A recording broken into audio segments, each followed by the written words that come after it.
Hey everybody, today I want to talk about one of the 1960s most popular bands, The Doors. Now The Doors are a band that I find people either love them and are just totally obsessed, or they just can't stand them at all and they think they're very, like inauthentic or something like that. I'm in the category where I really like The Doors a lot, and I will admit that I was very, very late getting into The Doors. When I first started really seriously getting into music, obviously the Beatles were my first love, and then from the Beatles I went to the Beach Boys and Bob Dylan, and then Neil Young, and went through that whole thing of older music. Now, of course, as I was growing up, there were also current bands that I liked a lot, like Ben Folds 5, Nirvana, Oasis, bands like that.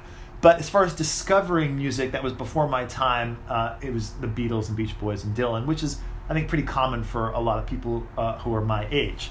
But the Doors were a band that, at first, I didn't really like them all that much. I knew like Light My Fire, obviously, and I knew some of their other tunes like Don't You Love Her Madly, and just the famous Doors songs. But I wasn't really drawn to those immediately. But as I started collecting records, and just along the way I would pick up a random Doors album, I started realizing that I like the band because they're very unique in my opinion. They definitely have a definitive sound that's only their own. Sure, they're obviously the blues was a big influence for them, and but they took it and went somewhere else with it, just like the Rolling Stones did something similar. They were a blues band and took it somewhere else completely as well, unique just to them. The Doors did a very, very similar thing.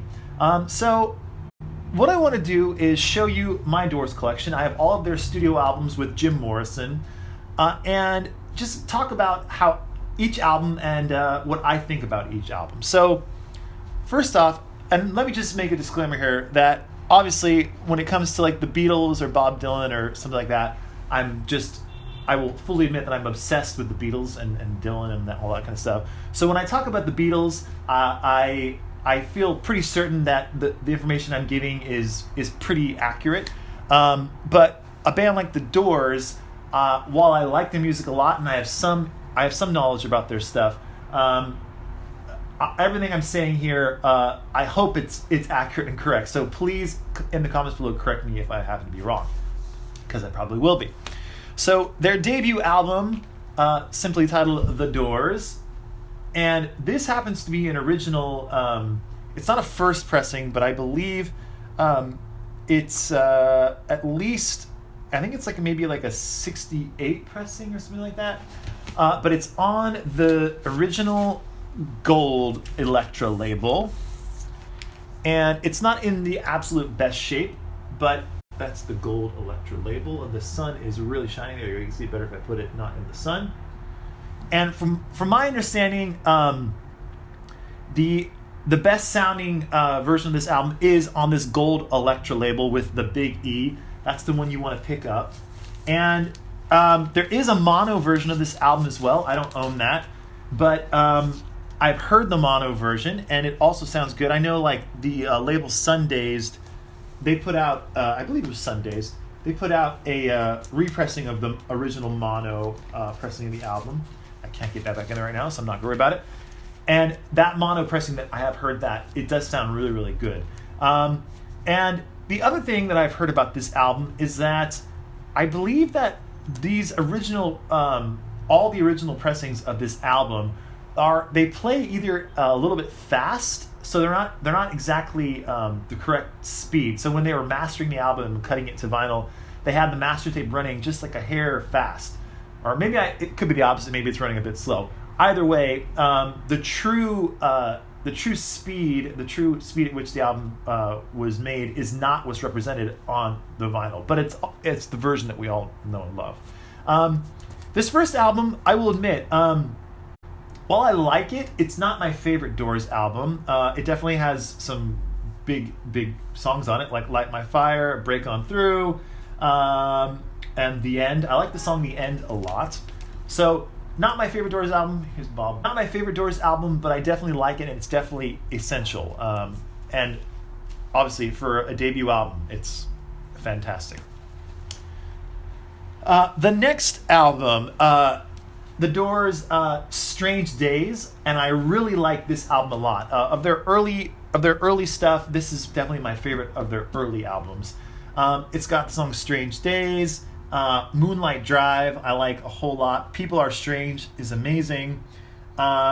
It's Love Me Two Times, of course, that's a huge Doors song on here.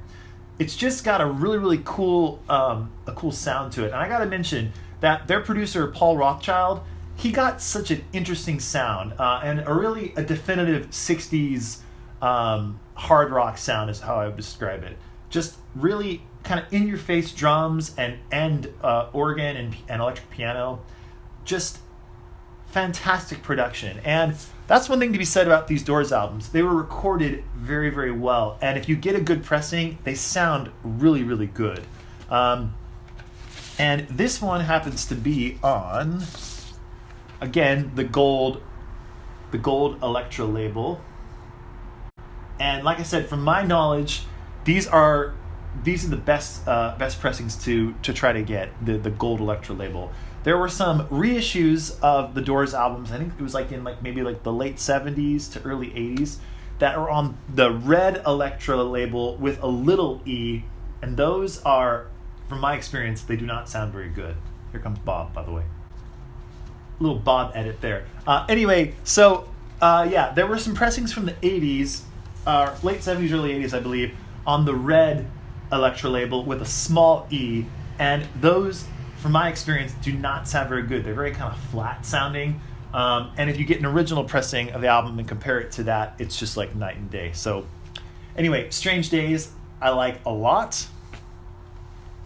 Then their next album, Waiting for the Sun, which is now shining right where the sun's coming in through my window here. This particular pressing, I'm pretty excited when I found it. It has the original hype sticker on it, which says it includes Hello, I Love You, which of course is one of the biggest Doors songs. And I gotta say though, this is probably my least favorite Doors album, surprisingly. I know it's got a lot of classic songs on it, and I know a lot of people really love this album, but it's a little bit too maybe out there for me. It gets a little bit too kind of meandering. They kind of wander around, and it just gets a little bit, they kind of lose the plot for me, I guess. But there are some songs in here that I do like a lot, like Love Street I like, and obviously Hello, I Love You. But yeah, not a Doors album that I listen to all that much. It's got a cool gatefold though, I will say that. So that's nice. And obviously, a lot of my Doors albums, almost every single one of them, they're not in mint shape at all. And that will probably tell you how I feel about the Doors, really, in the sense that I like the Doors, I listen to them every once in a while, and all the records themselves are in really nice shape, but the actual sleeves themselves are just kind of okay shape. Moving on to the sleeve that's in the worst shape. This is the Doors album, The Soft Parade. And the reason this is all kind of messed up is originally this was a radio station promo album, and it had a sheet on here. Obviously, it's not on here anymore, but it had a sheet on here that had the radio station's instructions to the DJ of play this song and this song's this long and that kind of thing. So I actually got this from, I went to they were having an estate sale, and the person that was selling all these records said that I think it was their father or their grandfather had worked at a radio station in Southern California, and a lot of the records were from that radio station, and they explained that that's what's going on with this.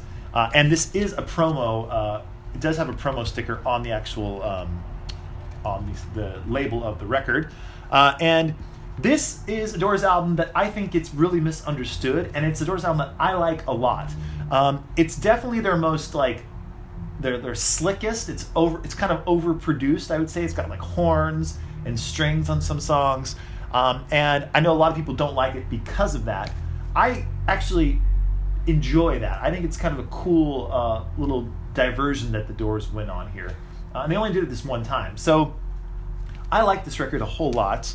And again, this is a gatefold. It's got a very cool drawing in there. And this, I gotta say, this particular pressing is one of the best sounding pressings I have in my all of my record collection. It sounds really, really good. It's on the red Elektra label, but this is the big E on there, the big Elektra label, or logo, I should say. And it's got a great sound.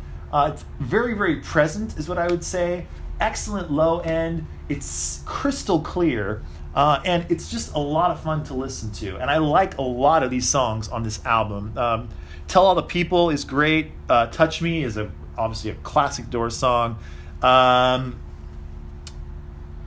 like, and then the Soft Parade, the title track, I also like a lot. But I love the whole album. So the Soft Parade, I think, is a Doors album that gets kind of overlooked and gets kind of, I don't know, there's also a cool inner sleeve there. It gets kind of overshadowed, I think, is what I would say. They did release, not too long ago, a version of the Soft Parade with all the horns and the strings removed. So it's just the Doors, the band The Doors themselves on the album. And I do have that, just digital files of that. And I do like that. It sounds really good as well. And I would like to pick it up on vinyl someday. I don't know if they actually pressed that or not, but I'm sure in the comments below you can tell me if that happened or not. I'm sure it did. Anyway, that's the Soft Parade. Now on to, hands down, my favorite Doors album. And this is the album that got me into the Doors, I have to say. So this is their album Morrison Hotel. And, well, I think the official title is Morrison Hotel Hard Rock Cafe, but everyone knows it as Morrison Hotel. And this is one of my favorite pressings, also in all the records I own. It just sounds great. It's so in your face. The bass is amazing on this. I'll show you, it has a great gatefold cover as well. And this is also on the red Elektra label with the big E. And again, this pressing particularly sounds really, really good.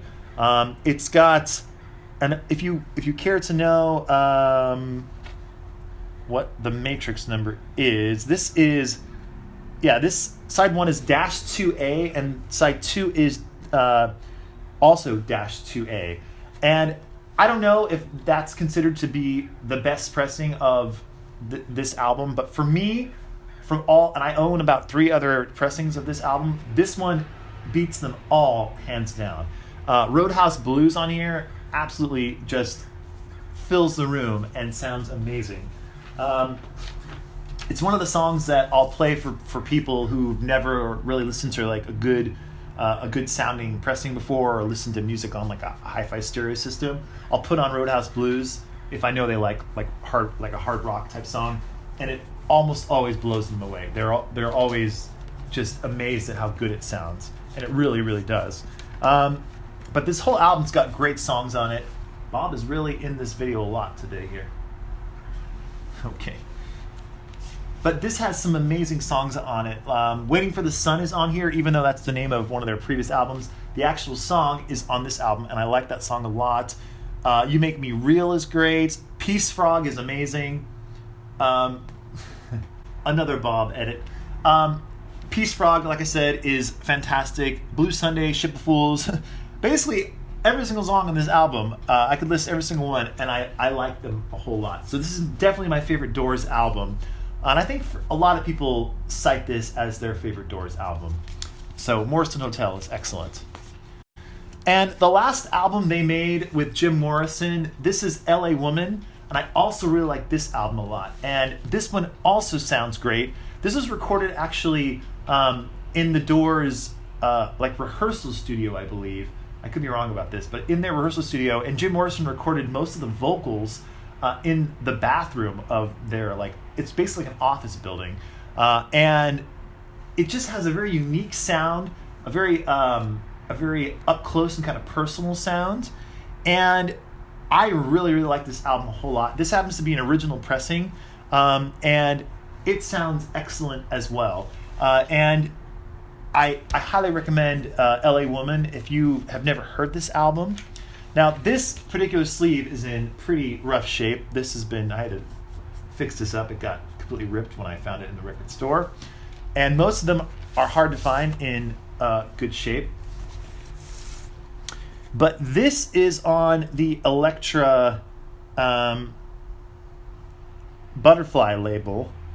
And I'm not sure if this is considered the best pressing or not. I suspect there are probably better pressings of LA Woman than this one that I own. I only own this one, so I haven't really compared it to other ones. It sounds pretty good to me, but I suspect that there are probably some better ones out there. I'm not sure if this is an original or not. I think it might be an early pressing, but I don't know. So you'll have to tell me in the comments below what is considered the best pressing of LA Woman. But this, the one that I have here, it sounds great to me. So I really do like LA Woman a whole lot. And I think LA Woman, oddly enough, is also a Doors album that kind of gets overlooked. I'm not sure if that's because it's the last one, but it's definitely a fantastic album. It's got Riders on the Storm, which is a classic Doors song, obviously. Lover Madly's on here. Just excellent tunes on here. So the Doors are an interesting band because a lot of my friends either love or hate the Doors, and I just find this interesting because to me they're a very cool rock band from the 1960s, and there's a lot to like about them. And I think owning all their studio albums with Jim Morrison at least, it's well worth adding to your collection for sure. So anyway, I'm putting the records like this because I don't want to get it right in the sun because you can't really see them. I'd love to know in the comments below what you think about the Doors, and if you were late to the Doors, maybe you're an original fan of the Doors, that they were releasing albums while you were growing up and buying music. I love all those kind of comments. I love reading that kind of stuff and talking with you about certain aspects of these pressings. So let me know what you think about the Doors in the comments below. You love them or you hate them. And that's it for now. So hope you're all doing well, and take care, and bye for now.